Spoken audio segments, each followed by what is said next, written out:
Morning student. तो आज हम क्या पढ़ेंगे, सोडियम क्लोराइड। तो एक्चुअल में सोडियम क्लोराइड क्या होता है, तो ये रहता है जो है वो मेजर एक्स्ट्रा सेल्यूलर फ्लूइड होता है जो कि हमारी बॉडी में प्रेजेंट होता है। अगर इसकी डाइट्री सोर्स की बात की जाए तो ये मेनली हमको कहाँ से प्राप्त होता है, या तो सॉल्ट हमको टेबल सॉल्ट के रूप में मिलता है जिसको हम क्या बोलते हैं NaCl, मतलब कि सोडियम क्लोराइड के रूप में प्राप्त हो जाता है, या तो फिर हमको फैटी एसिड के रूप में टोमेटो से, कैरेट से, बहुत सारी ऐसी चीज़ें होती है जिनसे हम क्या करते हैं, सोडियम क्लोराइड को कंज्यूम करते हैं अपनी बॉडी में। जो लोग वार्म क्लाइमेट में रहते हैं या गर्म जलवायु में रहते हैं उनको सोडियम की रिक्वायरमेंट ज़्यादा रहती है, क्योंकि क्या होता है जो सोडियम क्लोराइड रहता है बॉडी में वो क्या कर रहता है, वो स्वेट के रूप में, स्वेट ग्लैंड के रूप में क्या होता है, शरीर से बाहर निकलता है। इसलिए जो क्लाइमेट पे डिपेंड करता है, अगर हम गर्म जलवायु में रहते हैं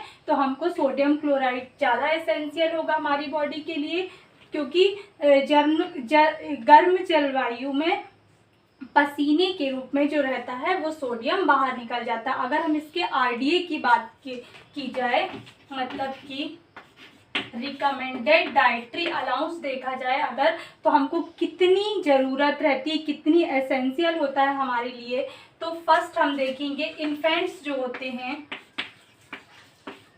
इन्फेंट्स के लिए 5 ग्राम पर डे कितना क्या ज़रूरी रहता है, सोडियम, है ना। चाइल्डहुड स्टेज में 5 to 10 ग्राम एसेंशियल होता है पर डे। एडल्ट की बात की जाए तो 10 to 15 पर डे एसेंशियल होता है क्या, सोडियम क्लोराइड बॉडी के लिए। ड्यूरिंग प्रेगनेंसी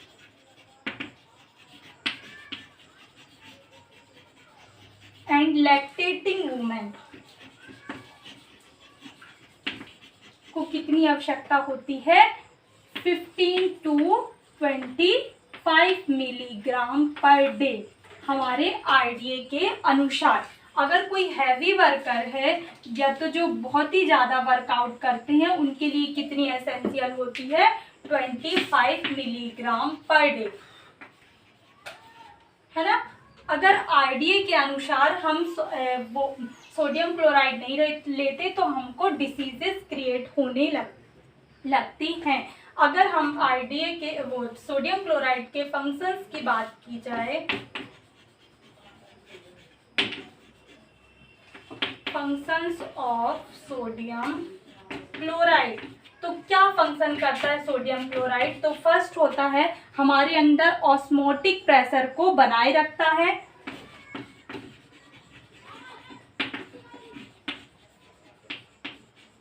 ना। सेकंड क्या फंक्शन करता है, ये जो होता है वो हमारे सेल में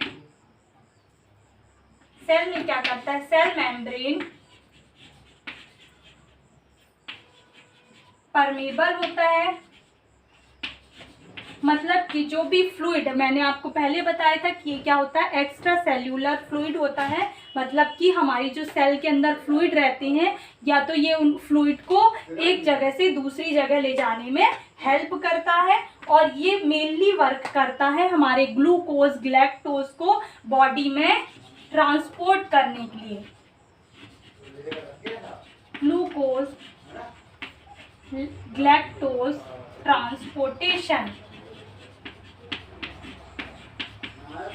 ट्रांसपोर्टेशन में ये हेल्प करता है। तो ये हमारे फंक्शंस हो गए किसके, सोडियम के। अगर हम इसके डेफिशिएंसी डिसीजेस की बात की जाए तो अगर सोडियम की मात्रा हमारी बॉडी में बढ़ जाती है तो उसको क्या बोला जाता है, हाइपरनेट्रीमिया। नेट्रीमिया वर्ड किससे जुड़ा है, तो सोडियम से। नेट्रीमिया मतलब होता है सोडियम और हाइपर मतलब होता है ज़्यादा। तो हाइपरनेट्रीमिया मतलब कि सोडियम की मात्रा ज़्यादा होना। अगर बॉडी में सोडियम की मात्रा ज़्यादा हो जाएगी तो क्या होगा, डिहाइड्रेशन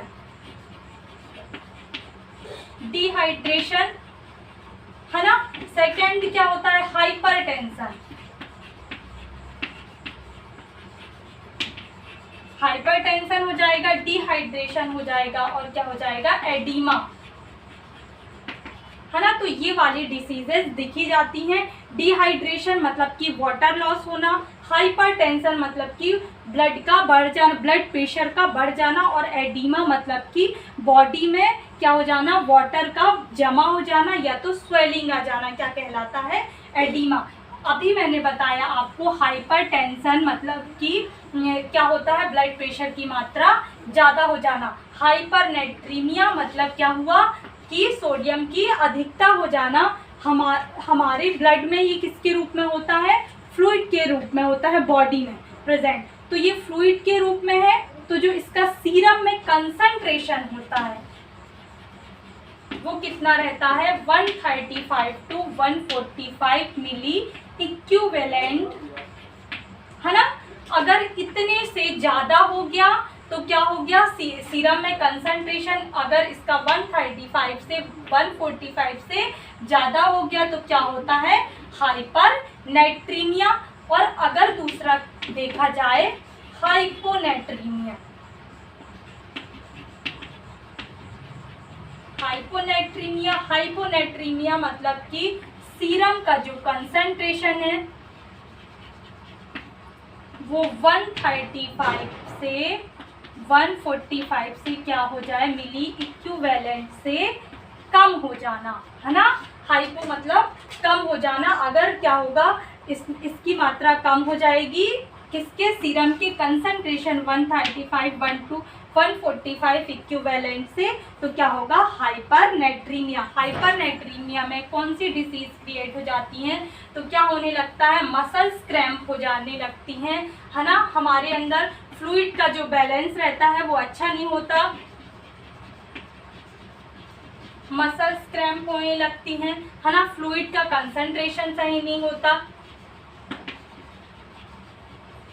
वॉमिटिंग होने लगती है, नोजिया हो जाता है